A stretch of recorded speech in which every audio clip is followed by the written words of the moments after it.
ओम नमो भगवते वासुदेव।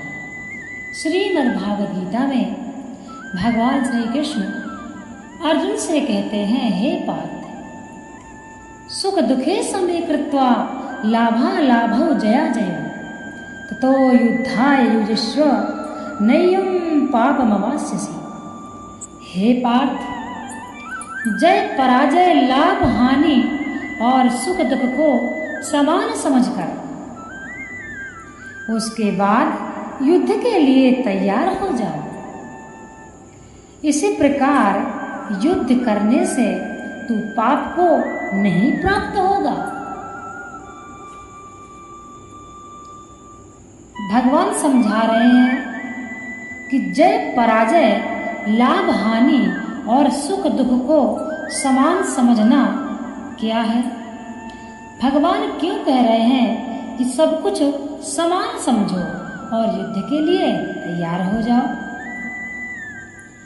युद्ध में होने वाले जय पराजय लाभ हानि और सुख दुख में किसी तरह की भेद बुद्धि का ना होना, अर्थात उनके कारण मन में राग द्वेष या हर्ष शोक आदि किसी प्रकार के विकारों का ना होना ही उन सबको समान समझना है। उसके बाद युद्ध के लिए तैयार हो जाओ। इसका क्या अभिप्राय है? भगवान क्यों कहते हैं, अर्जुन, लाभ हानि जय पराजय सब कुछ समान समझो और युद्ध के लिए तैयार हो जाओ। इस वाक्य से भगवान ने यह भाव दिखलाया है कि यदि तुमको राज्य सुख और स्वर्ग की इच्छा नहीं है तो युद्ध में होने वाले विषम भाव का सर्वथा त्याग करके उपरयुक्त प्रकार से युद्ध के प्रत्येक परिणाम में सम होकर उसके बाद तुम्हें युद्ध करना चाहिए। ऐसा युद्ध सदा रहने वाली परम शांति को देने वाला है। हे पार्थ, तुम युद्ध के लिए तैयार हो जाओ। इसी प्रकार युद्ध करने से तू पाप को प्राप्त नहीं होगा। इसका अभिप्राय क्या है?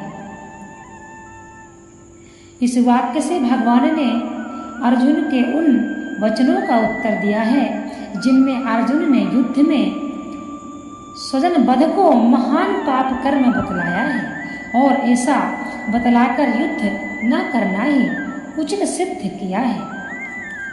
अभिप्राय यह है कि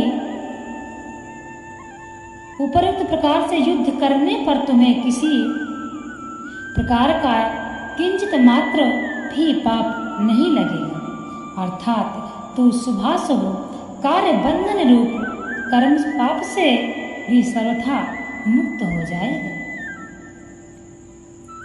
यहाँ तक भगवान ने सांख्य योग के सिद्धांत से तथा छात्र धर्म की दृष्टि से युद्ध का औचित्य सिद्ध करके अर्जुन को क्षमता पूर्वक युद्ध करने के लिए आज्ञा दी। अब कर्म योग के सिद्धांत से युद्ध का औचित्य बतलाने के लिए कर्म योग के वर्णन की प्रस्तावना करते हुए भगवान कहते हैं, हे पार्थ, यह बुद्धि तेरे लिए ज्ञान योग के विषय में कही गई है और अब तू इसको कर्म योग के विषय में सुन। जिस बुद्धि से युक्त हुआ तू कर्मों के बंधन को भली भांति त्याग देना यानी सर्वथा नष्ट कर डालेगा। यहाँ ऐसा विशेषण के सहित बुद्धि पद किस बुद्धि का वाचक है और यह बुद्धि तेरे लिए ज्ञान योग के विषय में कही गई है, इसका क्या अभिप्राय है?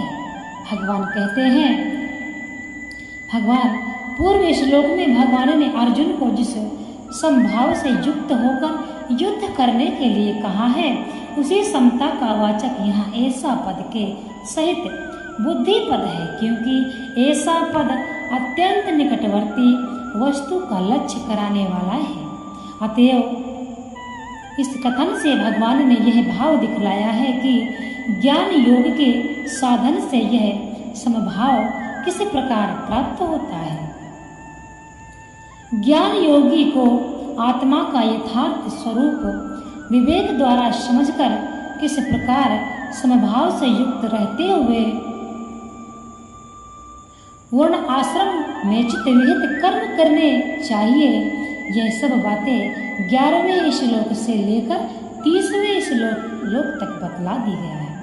इसमें भगवान कहते हैं, आत्मा के यथार्थ स्वरूप को न जानने के लिए, आत्मा के यथार्थ स्वरूप को न जानने के कारण ही मनुष्य का समस्त पदार्थों में विसंभाव हो रहा है। जब आत्मा के यथार्थ स्वरूप को समझ लेने पर उसकी दृष्टि में आत्मा और परमात्मा भेद नहीं रहता है।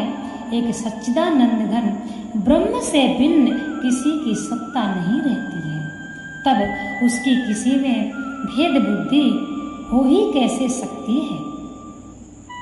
इसलिए भगवान ने 11 श्लोक में मरने और जीवित रहने में भ्रममूलक इस विसंभाव या भेद बुद्धि के कारण होने वाले शोक को सर्वथा भेद बुद्धि के कारण होने वाले शोक को सर्वथा अनुचित बतलाकर इस शोक से रहित होने के लिए आत्मा के नित्यत्व और असंगत्व का प्रतिपादन करते हुए यह दिखलाया है कि प्राणियों के मरने में और जीवित रहने में जो भेद प्रतीत होता है वह अज्ञान जनित है। आत्मज्ञानी धीर पुरुषों में यह भेद बुद्धि नहीं रहती है, क्योंकि आत्मा समय निर्विकार और नित्य है। तदंतर शीत उष्ण सुख दुखों आदि द्वंद्वों के द्वारा भेद बुद्धि उत्पन्न करने वाले शब्द आदि समस्त विषय संयोग को अनित्य बतलाकर अर्जुन को उन्होंने सहन करने के लिए उनमें सम रहने के लिए कहा है और सुख दुख आदि को सम समझने वाले पुरुष की प्रशंसा करके उसके परमात्मा की प्राप्ति का पात्र बतलाया है।